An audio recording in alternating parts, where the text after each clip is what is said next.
Hello everyone, मैं वंदना गर्ग आप सबका स्वागत करती हूँ अपने यूट्यूब चैनल वीजी एजुकेशन में। बात चल रही है बेटा आरपीएससी फर्स्ट ग्रेड, जिसके एग्ज़ाम पैटर्न की और सिलेबस कॉमर्स के सिलेबस की चर्चा मैं हम इससे पहले वाली वीडियो में कर चुकी हूँ। हमने एक मुहिम शुरू करी है या हमने एक पहल शुरू करी है, वो है आरपीएससी फर्स्ट ग्रेड की फ्री ऑफ कॉस्ट पूरे सिलेबस को कंप्लीट करवाने की। ये मेरा एक प्रॉमिस है। जब तक वैकेंसी आएगी, पेपर होगा, आपकी पूरी प्रिपरेशन आप मेरे साथ करते जाइएगा। इस वीडियो में हम बात कर रहे हैं कैश फ्लो स्टेटमेंट के कुछ एमसीक्यू, कुछ इंपॉर्टेंट एमसीक्यू जो लगभग हर क्वेश्चन हर पेपर में पूछे गए। करना क्या है आपको, बहुत इजी है। कैश फ्लो स्टेटमेंट में एमसीक्यू बोलूँगी, आपको 1 मिनट के लिए या 1 सेकंड के लिए अपनी वीडियो को पॉज करना है। उसके बाद आपको आंसर सोचना है और उसके बाद आप मेरे साथ देखिएगा कि आपको भी वो आंसर आता है या नहीं आता है। क्लियर डिटेलिंग से मैं आपको इस चीज़ का 1 बाय 1 क्लियर करूँगी। इस वीडियो में हम 10 एमसीक्यू करना चाहेंगे, तो करते हैं स्टार्ट। फर्स्ट क्वेश्चन नंबर 1, रोकड़ प्रवाह विवरण आधारित होता है। रोकड़ प्रवाह विवरण आधारित होता है लेखांकन के रोकड़ आधार पर, लेखांकन के उपार्जन आधार पर, ए और बी दोनों और उपयुक्त में से कोई नहीं। तो कैश फ्लो स्टेटमेंट जो आधारित होता है, सोच लीजिएगा, आप वीडियो को पॉज कर लीजिएगा और उसके बाद देखिएगा कि आपका आंसर क्या आता है। तो आंसर है इसका ए, लेखांकन के रोकड़ आधार पर। कैसे, इसकी डिटेल एक्सप्लेनेशन करते हैं। रोकड़ प्रवाह विवरण रोकड़ पर आधारित होता है। इसमें रोकड़ भुगतान और प्राप्तियों को प्रदर्शित किया जाता है।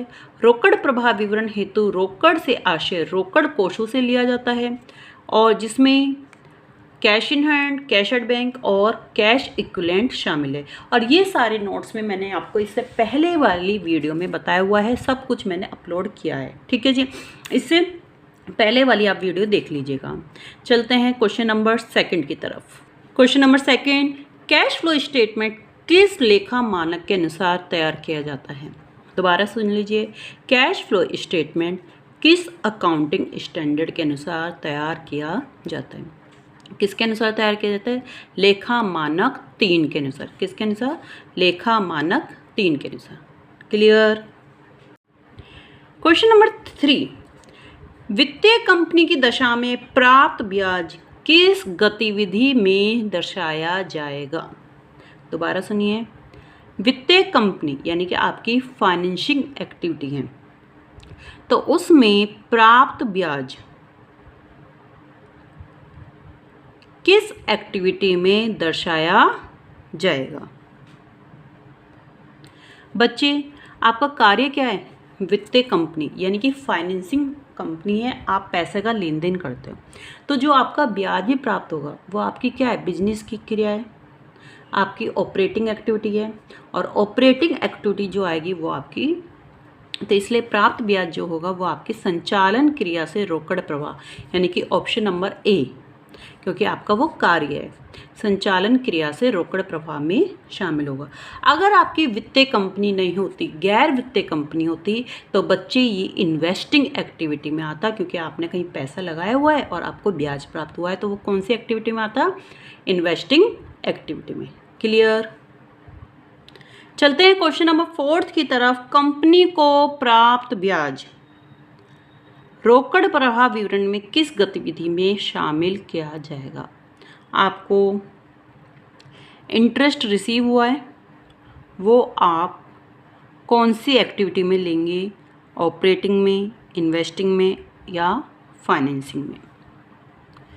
कंपनी को जो ब्याज प्राप्त हुआ है, तो बेटा यहाँ पे लिखा हुआ नहीं है कि वो कैसे कंपनी, फाइनेंसिंग कंपनी नहीं लिखा हुआ है। तो जब आपका काम ही पैसों का लेन देन नहीं हुआ है, तो मैंने अभी इससे पहले वाली एक्टिविटी में बोला, इससे पहले वाले क्वेश्चन में बोला था कि जो आपको ब्याज मिलेगा वो कौन सी एक्टिविटी में आएगा, इन्वेस्टिंग एक्टिविटी में, क्योंकि आपने कहीं पैसा लगाया हुआ है तो आपको वो मिल रहा है। तो कैश इनफ्लो हो गया, आपके पास पैसा आया है, तो कौन सी एक्टिविटी में आएगा, ये विनियोजन क्रिया में, इन्वेस्टिंग एक्टिविटी में। आई होप आपको ये एमसीक्यू समझ में आ रहे हैं। चलते हैं अगले 5th एमसीक्यू।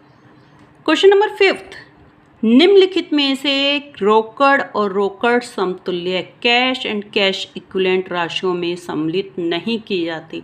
बहुत ही बेसिक सा क्वेश्चन है और कई बार हो सकता है इस तरीके के क्वेश्चंस भी आपको दे दिया जाए।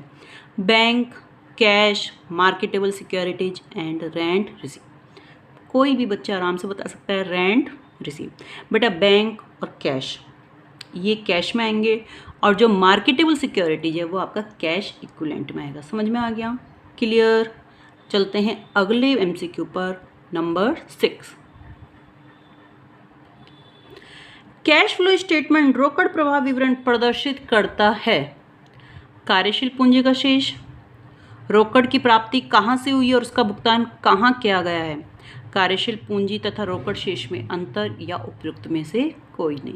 बहुत ही सिंपल है कि कैश फ्लो स्टेटमेंट क्या प्रदर्शित करता है, रोकड़ की प्राप्ति कहाँ से हुई है और उसका भुगतान कहाँ किया गया है। ओके जी, चलते हैं अगले क्वेश्चन की तरफ। Question number 7। क्वेश्चन नंबर 7 है रोकड़ प्रवाह विवरण किस कंपनियों के द्वारा बनाना अनिवार्य है। मोस्ट इंपॉर्टेंट, मोस्ट जितना आप बोल सकते हो। रोकड़ प्रवाह विवरण किन कंपनियों को बनाना अनिवार्य है? सूचीबद्ध कंपनियों के द्वारा, लिस्टेड, असूचीबद्ध कंपनियों के द्वारा, अनलिस्टेड कंपनियों के द्वारा, ए या बी दोनों या उपयुक्त में से कोई नहीं। बहुत ही सिंपल है बेटा, लिस्टेड कंपनियों के द्वारा, ध्यान से सुन लीजिए, लिस्टेड कंपनियों के द्वारा लेखा मानक 3 के अनुसार रोकड़ प्रवाह विवरण बनाना जरूरी है। इसकी हम एक बार एक्सप्लेनेशन भी देख लेते हैं। रोकड़ प्रवाह विवरण लेखा मानक 3 के अनुसार बनाया जाता है। यह प्रत्येक सूचीबद्ध कंपनियों के द्वारा अनिवार्य है जिसका वार्षिक टर्नओवर 50 करोड़ से अधिक हो और यह सूचीबद्ध कंपनियों के द्वारा वित्तीय विवरण के रूप में तैयार किया जाता है। यह वित्तीय विवरण का ही एक भाग होता है। तो यहाँ पे भी एक एमसीक्यू तैयार हो गया है कि क्या कैश फ्लो स्टेटमेंट एक वित्तीय विवरण का भाग है? तो बिल्कुल यह वित्तीय विवरण का भाग है। तो चलते हैं अगले एमसीक्यू की तरफ, नंबर 8। क्वेश्चन नंबर 8, निम्नलिखित में से विनियोजन गतिविधि नहीं है, इन्वेस्टिंग एक्टिविटी नहीं है। स्थायी संपत्तियों की बिक्री से प्राप्ति, लाभांश की प्राप्ति, विनियोगों का क्रय या देनदारों से वसूली। बताइए जल्दी से, निम्नलिखित में से विनियोजन गतिविधि नहीं है। स्थायी संपत्तियों की बिक्री से प्राप्ति, लाभांश की प्राप्ति, विनियोगों का क्रय या देनदारों से वसूली। बेटा देनदारों से जो वसूली है वो किस में शामिल होगा? वो ऑपरेटिंग एक्टिविटी में शामिल होगा। विनियोगों का क्रय करोगे वो भी किसके लिए? इन्वेस्टिंग एक्टिविटी है। स्थायी संपत्तियों की बिक्री से प्राप्ति वो भी आपकी विनियोजन एक्टिविटी है, इन्वेस्टिंग एक्टिविटी है। और लाभांश की प्राप्ति, आपने कहीं पैसा लगा हुआ है तभी आपको लाभांश प्राप्त होगा। तो एक बार हम इसकी डिटेलिंग देख लेते हैं। विनियोजन गतिविधि में शामिल लेन देन स्थायी संपत्तियों की बिक्री से प्राप्ति, लाभांश प्राप्ति, विनियोजन का क्रय विक्रय, ब्याज की प्राप्ति होती है। क्लियर? चलते हैं अगले एमसीक्यू नंबर 9। निम्नलिखित में से वित्तीय गतिविधि फाइनेंसिंग एक्टिविटी है। फाइनेंसिंग एक्टिविटी जहां पैसों का लेन देन, आपने पैसों का लेन देन करते हैं उसको फाइनेंसिंग एक्टिविटी बोलते हैं। दीर्घकालीन ऋणों से प्राप्ति, बिल्कुल है जी। समता अंशों के ऋण पत्र से प्राप्ति, बिल्कुल है जी। ऋण पत्रों के निर्गमन से प्राप्ति, बिल्कुल है जी। उपरोक्त सभी, सिंपल सी बात है, लॉन्ग टर्म लोन से आपको पैसा मिला है, फाइनेंसिंग एक्टिविटी है। समता अंशों के निर्गमन से प्राप्ति हुई है, बिल्कुल फाइनेंसिंग एक्टिविटी है। ऋण पत्रों के निर्गमन से, इश्यू ऑफ डिवेंचर, उससे आपको पैसा मिला है, ये भी आपकी फाइनेंसिंग एक्टिविटी है। क्लियर? देखते हैं इसका।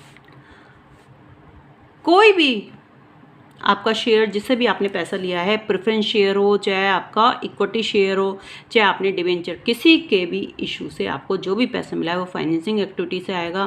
बैंक से प्राप्त ऋण, बैंक ऋण का आपने रिपेमेंट करा है, ब्याज लाभांश का रिपेमेंट करा है। इसके अलावा पूर्वाधिकार अंशों के रिपेमेंट, रिडम्पशन आप करते हो, redemption of preference share, redemption of debenture, ये सब आपकी कौन सी एक्टिविटी में आते हैं? ये सब आपकी फाइनेंसिंग एक्टिविटी में आते हैं। ठीक है।